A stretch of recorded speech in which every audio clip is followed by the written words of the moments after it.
Today's topic is sum of subset, so which comes under the concept backtracking. Okay, so first we should know what is the objective of this problem sum of subset. So the objective of the problem is we have to find the subset of a given set A of n positive integers. So we have to give positive integers, so whose sum is equal to the given positive integer d. Okay, so the meaning is, so already they are given the set, so in that set they are given n positive integers. Okay, so using the set we have to find the subset. Okay, so the subset sum will be equal to the given positive integer, so it should not exceed the given positive integer. Okay, so then we will get the solution for the sum of subset problem. So for some instances of the problem, so we will not have the solution. Okay, otherwise we can have more than one solution or we can have only one solution. Okay, so for the convenient purpose what we have to do, so we have to sort the sets element in the increasing order. So whatever the element we are given in the set, so that should be specified in the increasing order. Okay, so that is xi less than xi plus 1, so I value will be 1 to less than n. So we don't consider that n value because n value will be the last value. Okay, so here the backtracking algorithm, we have to use the two constraints. One will be the explicit constraints and another one will be the implicit constraint. Okay, so in the explicit constraint, so whatever the value we are given, that is x of 5. Okay, so that x of 5 that belongs to j. So what is the j? J is an integer and the j value will be 1 to n. Okay, so implicit constraint is nothing but, so no two be the same and that the sum of the corresponding will be m. So while told in the objective of the problem only, I specified that whose sum is equal to the given positive integer. So whatever the subset we are taken, so that subset value, that sum will be equal to m. Okay, and then no two be the same. So what do you mean by that no two be the same means? So here that is we are having 7, 11 and 13. Okay, so this is one of the subset. So otherwise we can take that is 11, 7 and 13. So this is one of the subset. So don't think that this two subset will be the different subset. So this two represents the same subset.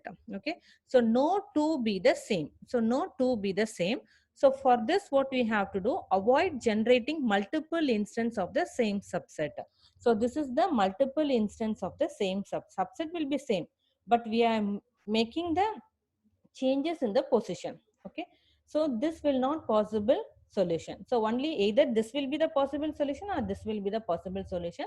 So for our convenient purpose what we are done, we are taken the elements in the increasing order, so this will be the solution for that particular sum of subset problem. Okay, so now you consider this formula. Okay, so this is the main thing.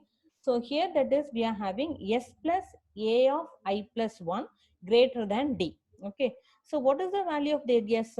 S will be the sum. So initially you consider the sum is equal to 0. So after that you have to take each and every element from the set.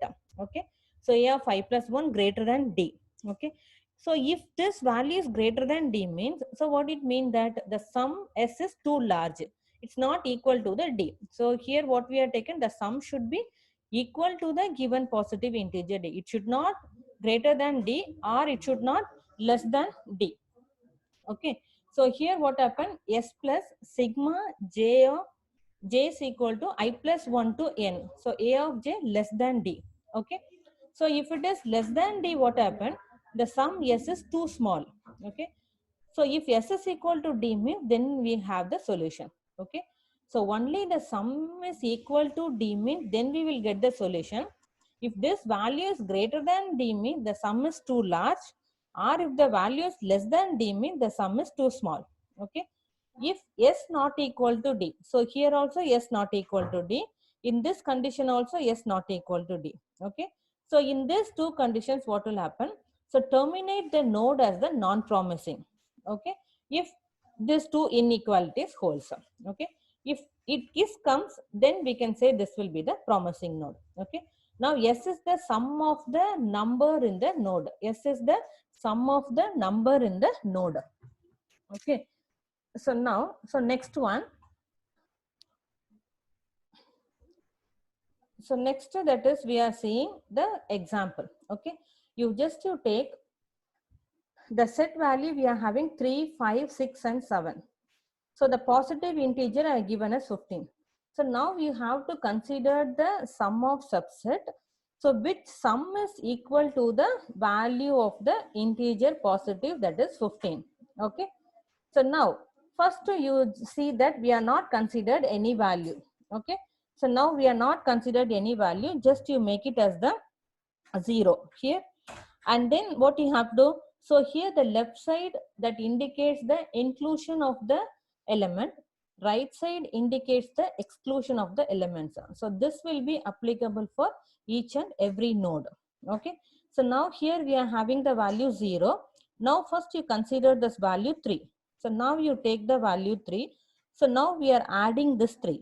Okay, so after adding this 3, what you have to do, so we have to take the sum. So the now sum will be 3. So now we have to add this 5. Second element we are taking. Add this 5. So now 5 plus 3 we are having the value 8. Okay. So now again we are having the value 6. So if you are having the value 6, so 8 plus 6 we are having the value 14. Okay. So now if you are considering the 7 here, so what will happen? So 14 plus 7 we are having the value 21. See here, first I am taking the value 3, so it will be 3. Next I am having 3 and 5, it will be 8. 3 and 5 and 6, it will be 14. 3 and 5 and 6 and 7, it will be, so 3 and 5 and 6 and 7, it will be 21. Okay. So now 21 is greater than the given positive integer. Okay. So now this one is not applicable. Okay. So if you are considering this here also, it's not applicable because we are not including this 7. Okay, so now you will go back. So once you go back here, so what you have to do, so here we should not consider the 6 here. Okay, so now what happened? Now 7 we have to consider. Now we are having 3, 5 and then 7. 3, 5, 7 we are having the value 15. Here 7 you should not include. So again you'll go back. So you have to go back one step, one level back, and then you have to include the set elements, and then we have to make the sum. So if the sum value is less than the D means, that is not the optimal solution. If the sum value is greater than D means, that is also not the optimal solution. The sum value will be equal to the given positive integer. So now that solution will be the optimal solution. So compared to this or everything, so now this will be the optimal solution. So for this problem, we are having only one optimal solution. Okay. So to get 15, so what are all the values we are taken? Okay. So here that is we are having 3 and then we are having 5 and then we are not including the 6. So we are including the 7. So 3, 5 and 7 if you take, so we are having the value 15. Okay. So that's what I am given in the table. So initial subset I am taking as 0. And then now we are having that is 3 means 3 and 3, 5 means 8, 3, 5, 6 means 14, 3, 5, 6, 7 is 21. Okay. So after that what will happen? So we are not considering this part. So this part is over now. So now what we have to do? So we have to consider this one. So if you are considering this, that is we are having 3, 6 and 7. So if you are considering 3, 6 and 7 means, so what will happen? We are having the value 16. So 3, 5 and 7 means we are having the value 15. Okay. So like that we have to consider all the possibilities and then we have to get the optimal solution. Okay. So in the backtracking algorithm, so if the solution will be expressed in terms of n tuples. Okay. If the solution is represented by n tuples means we can give the x value as, that is either we can give the x value as 0 or we can give the x value as 1. Okay. Such that xi could be either 0 or 1. Okay. So we can also represent the sum of subset as 1, 1, 0. So this is the sum of subset. So we are having the set is 3, 5, 6 and 7. So sum of subset will be 3, 5 and 7. So in this 3, 5 and 7, we can express in terms of 0 and 1. So here we can have 0, here we can have 1, 1, 0, 1. So 1, 1, 0, 1. Okay. So this is the output of the sum of subset problem. So here that is the backtracking algorithm. What you have to do? So first you have to identify the left part, and then we have to go with the right part. So we have to use the recursive function. Okay, so this is the problem we are given. So this is the first problem, that is 7, 11, 13, 24, that integer, positive integer will be 31. So this is the solution. So this is one more set. This is the d value, and this is the possible solution. This is one more set. This is the d value. This is the possible solution. So you can try this 3 problems. Okay. So now this is the algorithm for the sum of subset. Okay. So to write the program for the sum of subset. Okay. So what you have to identify? So first you have to specify the sum as 0. Okay, because initially we are not adding any elements which is present in the set. So you make sum is equal to 0, and then every time that is you add the element which is present in the set. So I'll explain the program and then we'll come with the algorithm. Okay, so now you see that program. So these are all the basic things. So now what we have to do, so from here we'll see. So enter the number of elements. So we have to enter the number of elements. So I'll take this example. So what is the number of elements? The number of elements will be 3. Okay, so number of elements will be 3. So we have to enter the set in the increasing order. So that 3 elements we have to enter in the increasing order. So I is equal to 1, I less than or equal to n, I plus plus. Okay. So now that is s of 1 is equal to 2, s of 2 is equal to 3, and s of 3 is equal to 4. Okay. So now we are entering the maximum value. The maximum value I am given as 6. Okay. So in the beginning, what condition I told? So that sum plus the weight. So that value, if it is greater than the d means, then we should not get the output. Okay, otherwise if the sum is less than d means that time also will not get the output. Okay, so now we have to consider all total sum. Okay, so in the set we have to consider the total sum. So sum is equal to sum plus s of I. Initially the sum I make it as 0. Okay, so now 0 plus 2 will be 2. Then again will that for loop will be entering. Then 2 plus 3 will be 5, and again it will be 5 plus 4 is equal to 9. So the sum will have the value as 9. Okay. So now d value will be 6. So 9 less than d, 6. So this condition is false. Okay. But s of 1 is greater than d. So s of 1 is greater than d. Now s of 1 will be 2. So s of 1 will be greater than d value. So if it is possible, then there is no subset possible. Here s of 1 will be less than the d value. If s of 1 will, for example, if I am instead of giving that is 2, 3 and 4, if I am giving that is 10, 12 and 14. So what will happen? So here in the first element only if we are considering, no, so this will be greater than this d. So then we won't get the possible solution. So we have to stop here only. So otherwise what we have to, so we have to start the element from the beginning in the set. Okay, so sum of subset is equal to 0, 0, sum. Okay, so this 0 will be the index value. Okay, so this 0 will be the weight, and this sum will be the total value. So total value in the sense, so what is the total value of this set? So here the total value will be 9. Okay, so now what you have to, so we have to check whether the node is the promising node or not. So if the node is the promising node means, so we have to consider this index value, weight, and then the total. So this will become true. If this will become true means, then this will be the promising node. Then we'll get into this part. Okay. Suppose if it is not promising node, then we have to go with the left part or we have to go with the right part. Okay. So the promising node here we are specifying, we got the output. Okay. So now we have to check that is promising I comma weight comma total is equal to true. You go to the promising function. Okay. So I comma weight comma total. So here what is the value of I? Value of I will be 0. So value of weight will initially we are given as 0. So total initially it will be 9. Okay. Because in the sum we are passing that is 0, 0, 9. Okay. Here also we are having 0, 0, 9. Here also we are having 0, 0, 9. So same value we are passing here. That is we are having 0, 0, 9. Okay. So now we will take that is weight plus total greater than or equal to d. So what is the weight value? Weight value will be 0. So 0 plus total, that is 9. So it is greater than or equal to d. Okay. So initially it will be greater value. So after that what we have to, so this total value will be each and every time whenever if you are taking the sum, no, so that value will be decrementing. That is the remaining weights we have to consider. Okay. So that time it will be decrementing. So weight plus total is greater than or equal to. So here the equal symbol is very important. If you are not specify the equal symbol, then the program is not proper. Okay. And so this condition, and weight is equal to D. Okay. Weight is equal to D, or weight plus S of I plus 1 less than or equal to D. Either we can say that is the weight is equal to the D, that is the solution. Otherwise, the weight of this one is less than or equal to D. Less than or equal to D, still we can able to continue with the other elements. Okay. So if both the condition is satisfied, then we can get into them. So here you see 0 plus 9, the 9 is greater than or equal to 6. This condition is satisfied. Here that is we can taken that is 0. 0 is equal to 6. This condition is not satisfied, but here we are giving the R condition. Okay. So here that is we are having 0 plus S of I plus 1. So that is less than or equal to D. So if this condition is satisfied, then what you have to do, you will come here. So this is true. So if this is true, then we have to check if weight is equal to D or not. So weight is not equal to D. Okay.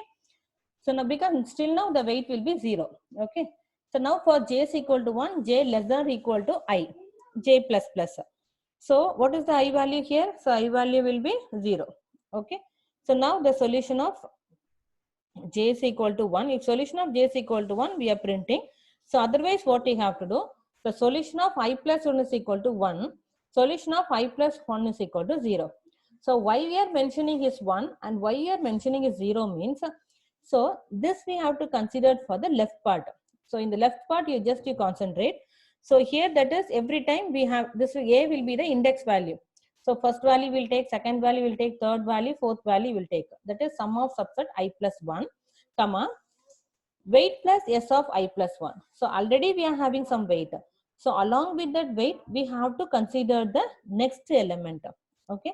And then total minus S of I plus 1. So once you are considered, we have to decrement that element from the total. Okay. So this will be the left part. So in the left part, what we are doing? So we are including the element. Okay. So for including the element, we are taken that is S of I plus 1 plus weight.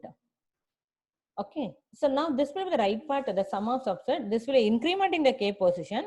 But whichever the weight we are having, we take the same weight. But we won't take the element which is present in the set. Because this is the right part. Right part will be the exclusion part. So total is equal to total minus S of I plus Y minus, sorry, I plus 1. Okay. So now this one we have to concentrate for the left part and this one will concentrate for the right part. So using this, we can able to get the solution for the sum of subset. Okay. So now the algorithm also the same thing. So here what you have to do, so x of k is equal to 1. We have taken the first element.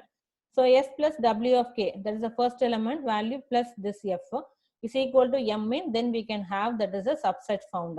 Okay. So we can print the value. So otherwise what we can do, s plus that's w of k plus w of k plus 1 is less than or equal to m in, then this bk will be the bounding function.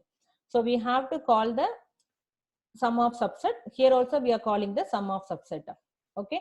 So here what you have to, x of k is equal to 1. We are including the part. Here x of k is equal to 0. We are excluding the part. Okay. So for this we are given the two conditions, that is s plus weight. That is sum plus the weight we have to include. So this will be the index value. This will be the remaining weight. So here you say this will be the left part. So if you are generating the right part, so we won't include the weight. So simply we are taken s, comma k plus 1, comma r minus w of k. Okay. So in this program, we are having the lab program. So what you have to do, so you have to concentrate, that is the input part.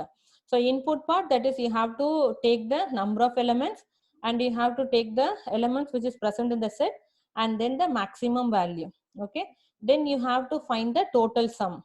Okay. And then we have to check this value, whether the subset is possible or not. So if the subset is possible or not, we can consider it in the beginning step only. Okay.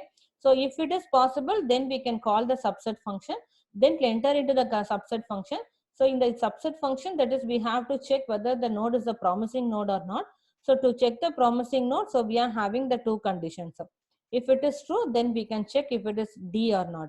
Otherwise, again and again, you have to call the function. That is the left part of the tree.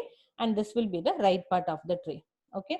So if beginning I told you, if you are looking for the optimal solution means, then we can go for the dynamic programming. Okay. So if you want to find all the possible solution that satisfying the constraint means, then we can go with the backtracking. Okay. So if you want to find the efficiency of the backtracking algorithm, so efficiency of the backtracking algorithm, so that will be depends upon the 4 factors. Okay. So what are the factors to find the efficiency of the backtracking algorithm? So first one, that is time required to generate the A of k. Okay. So A of k is nothing but the set. Okay. Next, the number of A of k elements satisfy the implicit constraint. Okay. So now we have to check for the implicit constraint. Then time required of bounding function bk to generate the feasible solution. So this will be the feasible solution. So this is 3 factors that will be the polynomial time. The time complexity will be polynomial. So this will be independent of the given problem instance. So the last one will be the number of elements, that is A of k, that satisfy the bounding function B of k. So what is the bounding function, that is B of k in the sum of subset term? That is the value will not exceed or it will not minimum value of the integer, positive integer. Okay. So the number of elements E of k that satisfy the bounding function B of k for all values of k. So whatever the k values we are taken, all the values we have to take. So here we have to try with all the possibility. No? So we have to specify is the n factorial. Okay. So this fourth factor, that will be varies according to the size of the problem instance. Okay. So depends upon the problem instance. So this will be vary. So to find the efficiency of the backtracking algorithm, so it will be depends upon the 4 factors. So one will be, that is time required to generate the A of k, and the number of A of k elements is satisfied explicit constraint. So time required by bounding function B of k to generate the feasible solution. So number of elements E of k that satisfy the bounding function B of k for all the values of k. So the, if you want to see the time complexity, so normally we will have the polynomial time and then the n factorial. Okay. So now we'll see the difference between the backtracking and then the branch and bound. Okay. So in the backtracking, what we have to do, so in this method, so as soon as the new child C of the current E node n is generated. Okay. So now you have one node, that is n. So for that, E node will be the expanded node. So for that expanded node, if the current new node is generated means that child will be the new, then the child will be the new E node. Okay. The n will become the E node again. So again the n will become the E node again when the subtree C has been fully explored. Okay.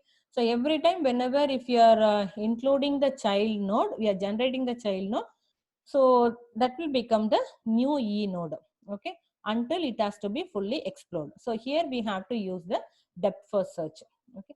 So in branch and bound, what we are doing? So the E node will remain as E node until it is dead. So here we are using the breadth first search. So exploring the problem breadth-wise to find the solution. Okay, that is in the branch and bound. So in the branch and bound, that is we won't go to the breadth-wise. Just we'll go with the level by level. Okay. So in each and every level that you have to consider whether it satisfies the criteria or not. So this is the example for the Hamiltonian cycle. Okay. So apply the backtracking to the problem of finding Hamiltonian circuit. Apply the backtracking, solve the 3 coloring problem for the following. You just solve this 2 problems. Okay.